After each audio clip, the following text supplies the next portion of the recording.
এই রকমই আরো তার কিছু সহপাঠী, মানে আইন কলেজেরই কসবার ব্যাপার,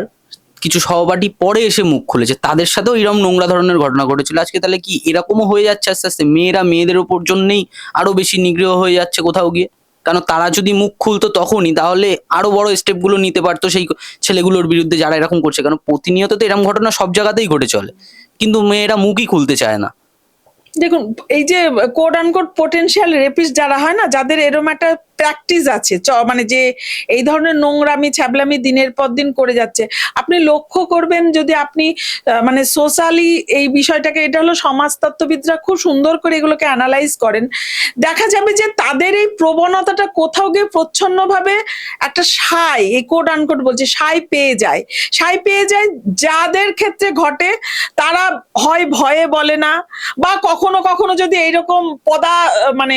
পদের একটা ব্যাপার থাকে, কারণ আমরা সেই যে মেয়েটি নিগৃহীতা হয়েছেন শুনেছিলাম, তাকে একটা পদ দেওয়া হবে এরকম একটা প্রলুব্ধ করা হয়েছে, অর্থাৎ কিছু পাওয়া,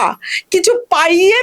দেবে এবং কিছু আমি নেব, এই মানসিকতা যদি না থাকে, তাহলে এখানে শুধু যে মেয়ে মেয়ে এরকমটা করলেও কোথাও সরলীকরণ, অর্থাৎ এখানে কেউ কিছু আমাকে পাইয়ে দেবে, মানে অবৈধভাবে পাইয়ে দেবে, অসাংবিধানিক ভাবে পাইয়ে দেবে, ম্যাল প্র্যাকটিসের মাধ্যমে পাইয়ে দেবে, এবং আমিও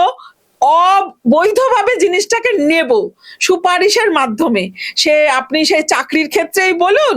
আর সেই এই ধরনের বলুন, এই যে একটা মানে নোংরা ব্যবস্থা, এক কথায় এটা একটা নোংরা ব্যবস্থা, এই যে একটা তৈরি হয়েছে, সেইটার থেকে বেরিয়ে আসতে গেলে শুধু একটি দুটি ঘটনার প্রেক্ষিতে এরকম নয়, আজকে সামহাও এটা প্রকাশিত হয়েছে, পাবলিক সার্ফেসে এসেছে, আপনি তারপরও একাধিক ঘটনা ঘটেছে, আপনি আনাচ কানাচ খোঁজ নিয়ে দেখুন, এইটা রয়েছে এইখানে একটা। আমরা যারা সাধারণ প্রান্তিক মানুষ, আমাদেরও কিন্তু এই বিষয়গুলো নিয়ে সোচ্চার হওয়া উচিত।